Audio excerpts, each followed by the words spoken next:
Welcome बच्चों। आज से हमारी एक नई प्लेलिस्ट शुरू हो रही है जिसका देखिए यहाँ पर नाम लिखा है सीखें गणित। इस बार हमारे कक्षा 6 से लेके 8 तक की भी अभ्यास कार्य पुस्तिकाएं आई हुई हैं। अभी तक केवल 1 से 5 तक की वर्क बुक्स आती थी, अब आपकी क्लास 6 की भी वर्क बुक आई है। तो इसमें हम क्लास 6 की मैथ साइंस, फिर क्लास 7 की मैथ और साइंस, फिर क्लास 8 की मैथ और साइंस की वर्कबुक को कंप्लीट करेंगे। स्टार्टिंग हम क्लास 6 के मैथ और साइंस के साथ कर रहे हैं। चलिए स्टार्ट करते हैं। ये पुनरावृत्ति जोड़। सबसे पहले हमें जोड़ की पुनरावृत्ति करनी है। निम्नलिखित प्रश्नों को हल करिए। देखिए यहाँ प्लस का साइन लगा है तो मतलब हमें इसे जोड़ना है। तो 3 2 5, 8 8 16 और 1 आपका चला जाएगा नेक्स्ट पे हासिल। ठीक है बच्चों, नेक्स्ट पे हासिल क्यों देते हैं? क्योंकि देखिए ये अगर आपका 16 हो गया तो हम यहाँ पे 2 अंक नहीं लिख सकते, तो अगला अंक जो 10 है उसको हम यहाँ आगे दहाई के स्थान पे भेज देते हैं। देखिए अगर ये इकाई है तो ये दहाई है, और ये दहाई है तो ये सैकड़ा है। ठीक, तो 10 सैकड़ा मतलब होता है 1 दहाई। समझ रहे हैं बात को? 10 रुपए की 10 नोट बराबर होती है 100 रुपए की 1 नोट के। इसीलिए जब हम हासिल आगे की तरफ भेजते हैं तो 10 ना भेज के 1 भेजते हैं, और जब हम उधार लेते हैं तो 10 1 देते हैं और इस तरफ आके वो 10 में कन्वर्ट हो जाता है। एक तरह से आप समझिए कि हम फुटकर कराते हैं। ठीक है, यहाँ पे हम क्या कर रहे हैं कि हम 10 रुपए की 10 नोट को 100 रुपए की 1 नोट में कन्वर्ट करके इस तरफ भेज दे रहे हैं। तो 4 3 7 और 1 8, फिर 6 7 13। अब यहाँ पे फिर हासिल तो नेक्स्ट पे हम भेज देंगे 1, 7 3 10 1 11। इसी तरह से आपको हल करना है बच्चों। चलिए नेक्स्ट देखिए, 3 और 0 जोड़ने पे हो जाएगा 3, 1 और 0 जोड़ने पे हो जाएगा 1, 5 4 9, 6 7 13 और 1 आ जाएगा आपका हासिल। 4 4 8 1 9, 8 8 16, फिर 1 हासिल तो 3 1 4 1 5। अगला देखिए 9 1 10, हासिल कहाँ चला गया? अगले पे। फिर ये 9 1 10, हासिल अगले पे। 9 1 10, हासिल अगले पे। 9 1 10, हासिल अगले पे। 9 1 10, हासिल अगले पे। अब देखिए 9 1 10 और 1 11। शुरुआत में बच्चों आप हासिल लिख के करेंगे, फिर धीरे धीरे जब आपकी प्रैक्टिस हो जाएगी तो आपको हासिल लिखने की ज़रूरत नहीं पड़ेगी। देखिए 6 1 7, 5 3 8, 4 1 5, 6 2 8, 8 3 11, 1 हासिल हो जाएगा आपका। 4 3 7 और 1 8, 5 और 2 जोड़ने पे 7। चलिए अब अगला क्वेश्चन करते हैं। अब देखिए इसको इसने इस तरह से लिख दिया थोड़ा सा डिफिकल्ट बनाने के लिए, तो हम इसको कैसे करेंगे? सबसे पहले हम लास्ट वाले अंक को जोड़ेंगे दाएं तरफ से। इसमें भी तो दाएं तरफ से जोड़ते थे, तो दाएं तरफ से। तो 0, यहाँ पे 0 है, 2 2 हो गया, फिर 0 2, फिर 8 10 हो गया, 0 आ गया और 1 हो गया आपके पास सेकेंड वाले पे हासिल। ठीक है, 8 1 9। अब इसका जोड़ेंगे 10 11 12 13 14 15 16 17। तो यहाँ पे आ गया 7 और अगले अंक पे हो गया 1 और हासिल। 1 और 1 2, यहाँ पे देखिए 7 है, 7 2 9, फिर 0 है तो 9 और 0 आपका हो गया 0, फिर यहाँ पे 7 है तो 9 और 7 हो गया 16।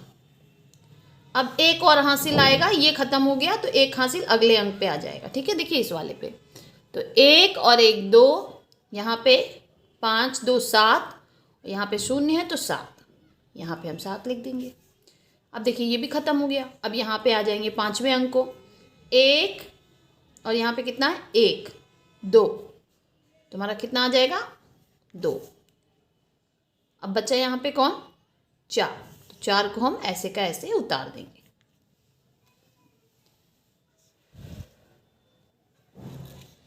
नेक्स्ट देखिए, मोहन के पास 1840 तथा सोहन के पास 1530 हैं, तो दोनों के पास कुल कितने रुपए हैं?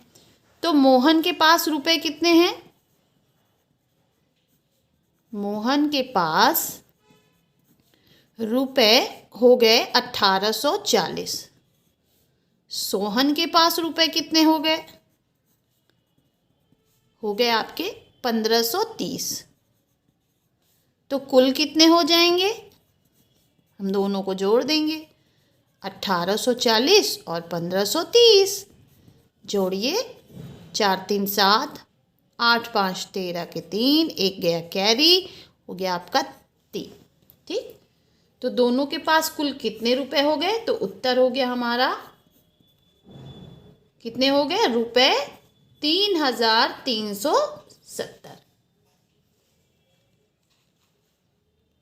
एक दुकानदार ने मार्च माह में 1500 रुपये का पेन, 18,000 की कॉपी, 10,000 की किताब तथा 2500 की स्टेशनरी बेचा। दुकानदार ने कुल कितने रुपए का सामान बेचा? देखिए, पेन बेचा 1500 का, कॉपी बेची 18,000 की, किताब बेची 10,000 की, स्टेशनरी बेची 2500 की।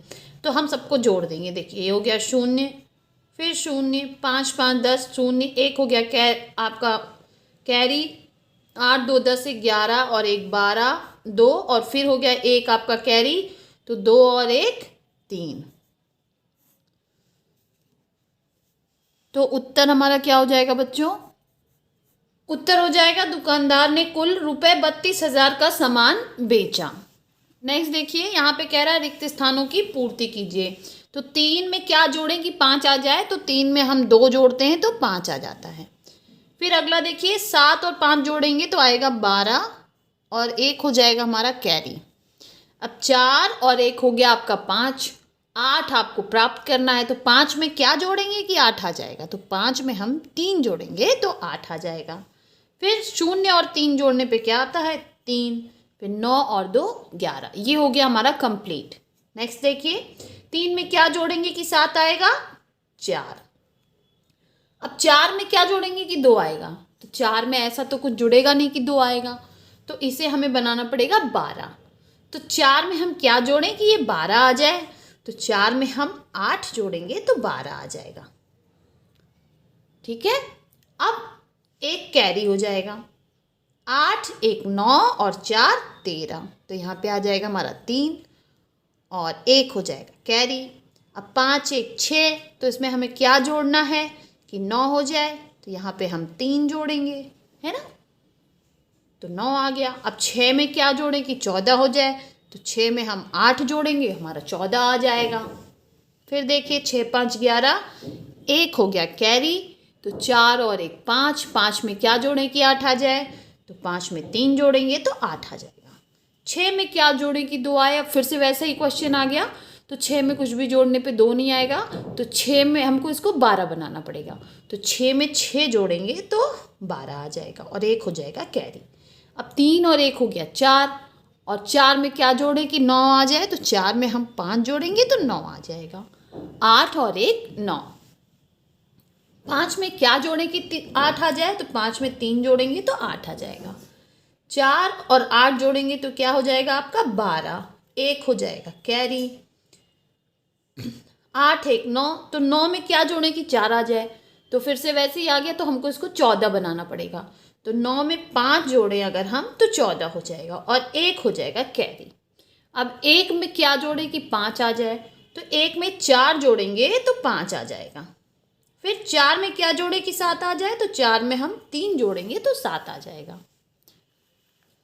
फिर देखिए, अगला प्रश्न कह रहा है, एक उच्च प्राथमिक विद्यालय के 2 बच्चों के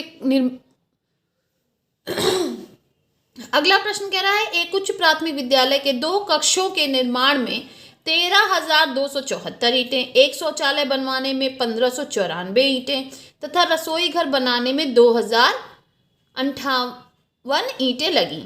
इस जानकारी के आधार पर निम्नलिखित प्रश्नों के उत्तर दीजिए। कई प्रश्न हैं इसमें। तो का प्रश्न है, विद्यालय की कक्षाओं, शौचालय एवं रसोई घर के निर्माण में कुल कितनी ईंटें लगी। तो कुल कितनी ईंटें लगी हम सभी को जोड़ देते हैं एक साथ। तो देखिए, 13,274, फिर उसी में हम जोड़ लेंगे 1,594, फिर इसी में हम जोड़ लेंगे 2,058। तो देखिए, 8 8 16, 6 1 कैरी, तो उसके बाद हो गया आपका 8, 8 और 9 17, 17 और 5 22, 2 और 2 कैरी हो गया आपका। फिर 5 2 7 2 9, 9 आ गया।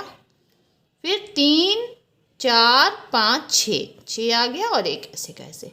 तो कुल कितनी ईंटें लगी? उत्तर हो गया हमारा कुल 16,926 ईंटें लगी।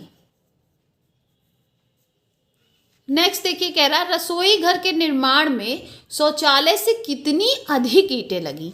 तो रसोई घर के निर्माण में कितनी लगी थी बच्चों? रसोई घर के निर्माण में हमारी लगी थी, देखिए 2058, और शौचालय के निर्माण में 1594। तो हम घटा देंगे, उत्तर आ जाएगा। देखिए 8 में से 4 तो जाएगा नहीं, तो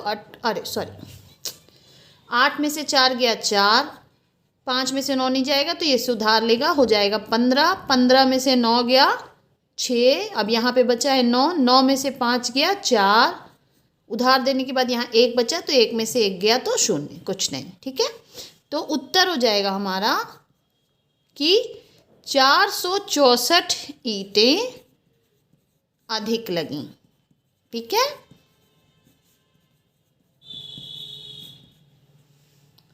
नेक्स्ट क्वेश्चन देखिए, रसोई घर और शौचालय में कुल मिलाकर कितनी ईंटें लगी। तो फिर से वही पूछ रहा है। तो रसोई घर में आपकी कितनी लगी थी? 2058, और शौचालय में 1594। आप इस तरह लिख लीजिए।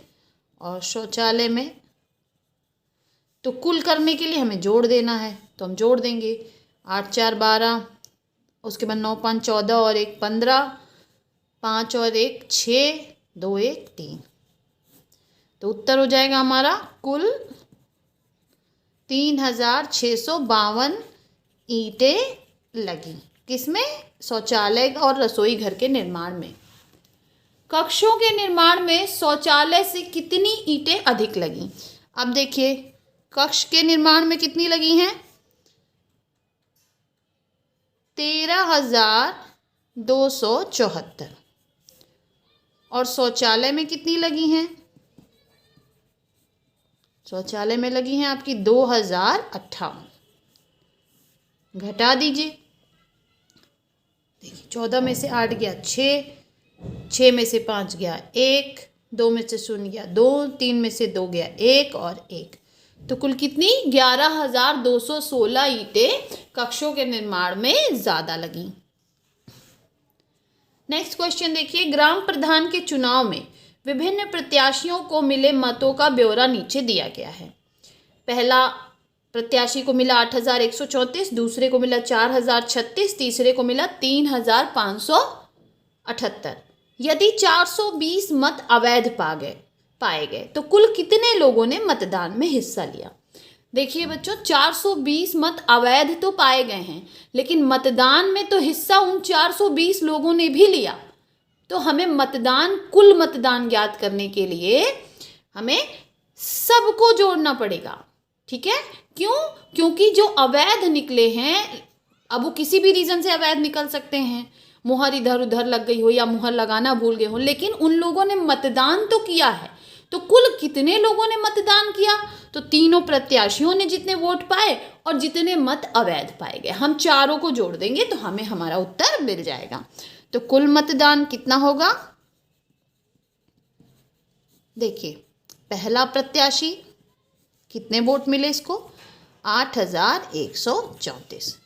दूसरा प्रत्याशी इसे मिले 4,036।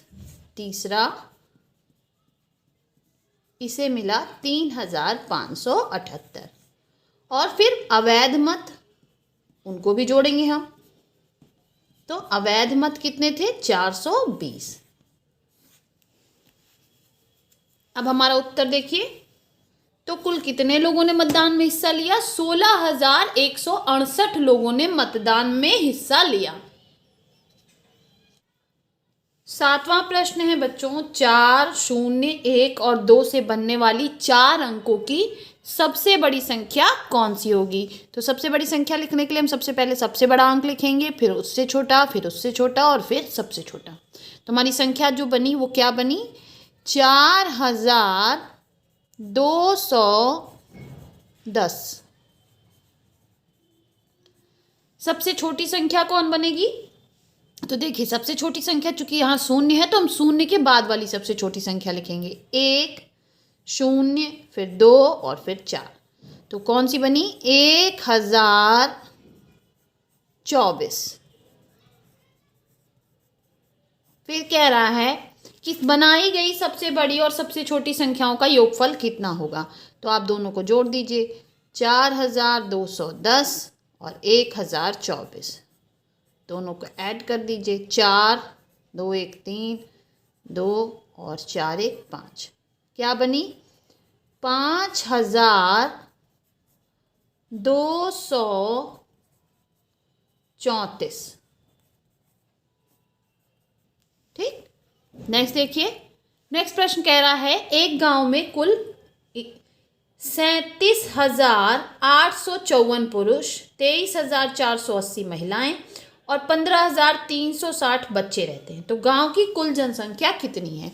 तो बहुत आसान है बच्चों, कुल जनसंख्या ज्ञात करने के लिए हम तीनों को जोड़ देंगे, पुरुष, महिला और बच्चे।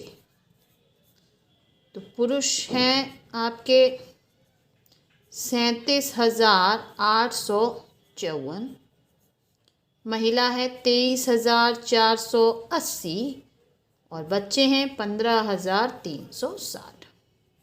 सबको जोड़ दीजिए, देखिए 4 हो गया, 8 और 6 14 और 5 19, 9 एक कैरी, 8 1 9, 9 और 7 16, एक कैरी, 7 3 10 और 6 16, एक कैरी, अब 3 2 5 और 2 7। तो कुल जनसंख्या कितनी हो गई, 76,694। बच्चों अगर आपको मेरे वीडियोस अच्छे लगते हैं तो मेरे चैनल को लाइक करें, सब्सक्राइब करें, इस वीडियो को ज़्यादा से ज़्यादा शेयर